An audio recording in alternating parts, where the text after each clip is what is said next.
The Christmas Wind by Stephanie Simpson Mclellen and Brooke Kerrigan.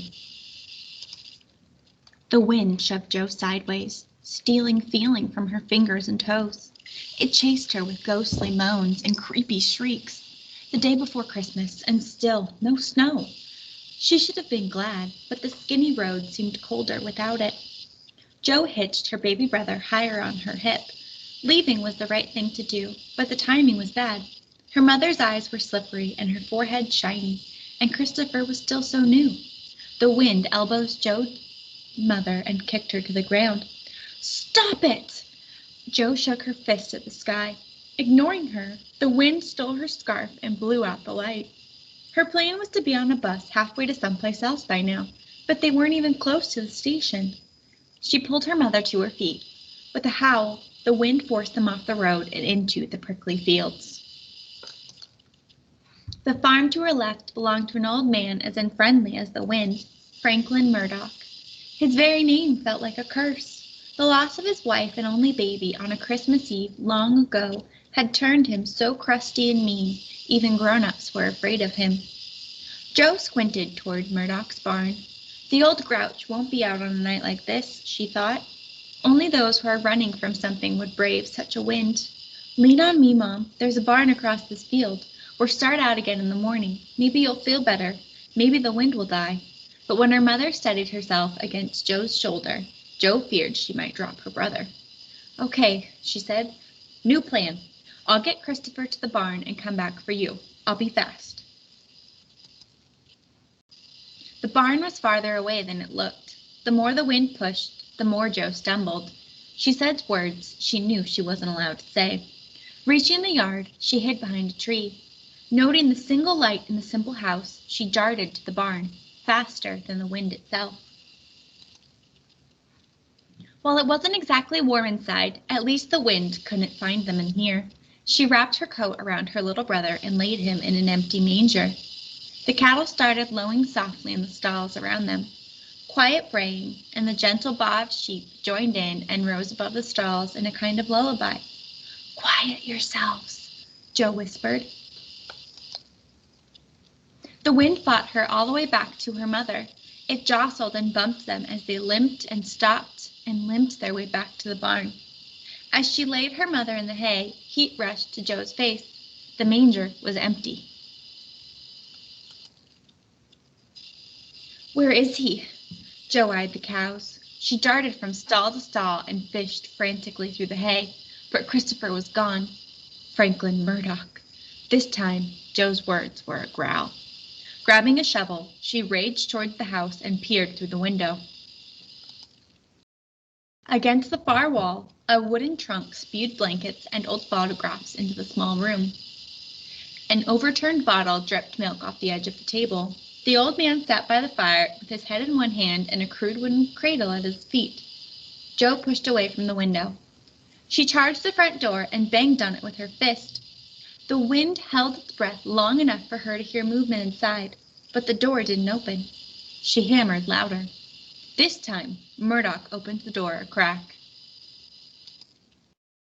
Jo gripped the shovel like a weapon. "What are you doing with my shovel?" said Murdoch.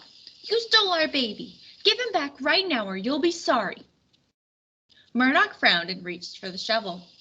She jerked it out of his reach. "Now!" "I didn't steal any baby," said Murdoch. "I saw him with my own 2 eyes."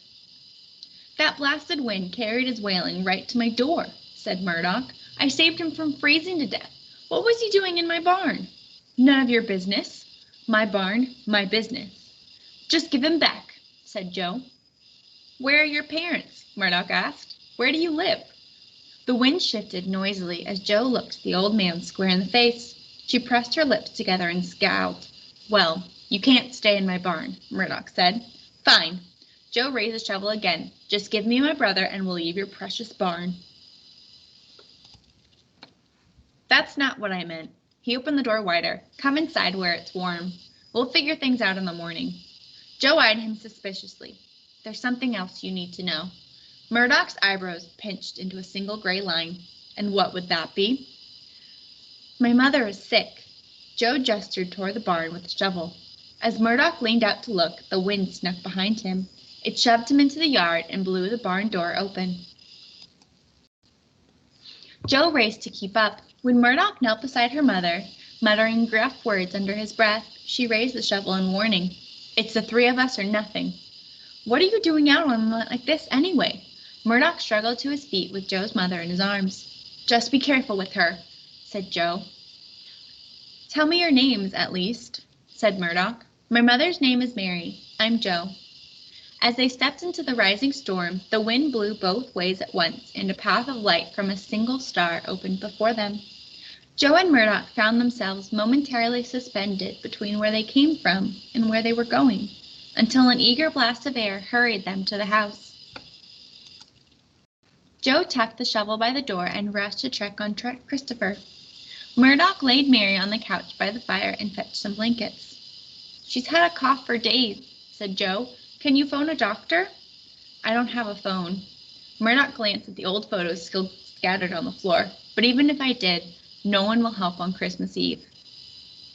He turned his back on Joe and took a seat by the door. With his head in his hands, he stared at the floor. "What are you doing?" Joe planted herself in front of him. "You can't give up like that." She swept her arm around the room. "Things won't get better on their own." Murdoch lifted his head. The crumpled lines of his face rearranged themselves. "Yes, ma'am," he said, standing.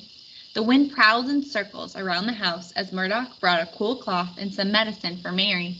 He warmed some soup for Joe and laid out some bread and cheese. Mary tossed in her sleep and whimpered. Christopher cried and then quieted. Together, Joe and Murdoch kept the two of them comfortable and the fire blazing. As the sky deepened from violet to indigo, thousands of stars watched over the house. "Why don't you rest, Joe?" said Murdoch. "I'll stay up and keep watch." "Wait." Joe put a finger to her lips. "Listen." Murdoch looked from the baby to Mary and then back at Joe. "The wind," she said. "It stopped." Silence swallowed the small room. As Joe and Murdoch looked out the window, delicate white flakes flew towards them like a host of angels. Joe yawned. "You know," she said, "you're not really as horrible as they say." Murdoch snorted. "I guess I could say the same about you." "Who said I was horrible?" said Joe. Murdoch winked. He made a nest of blankets by the fire and tucked Joe in. Through heavy lids, she watched him cross to the window. With one hand on the sill and the other on his hip, he stood for a long time, looking out. When pale morning light slipped through the window, Joe opened her eyes. A scent, fresh like frost and crisp like fruit, mingled with the comfortable smell of the still crackling fire. Her brother made small sounds as he sucked on his fist. Her mother stirred and sighed. Murdoch slouched in a chair, bent sideways in sleep. So, thought Joe, he didn't keep watch after all. But then she looked around the room. Fresh cedar draped the windowsills, and a Christmas tree leaned in the corner.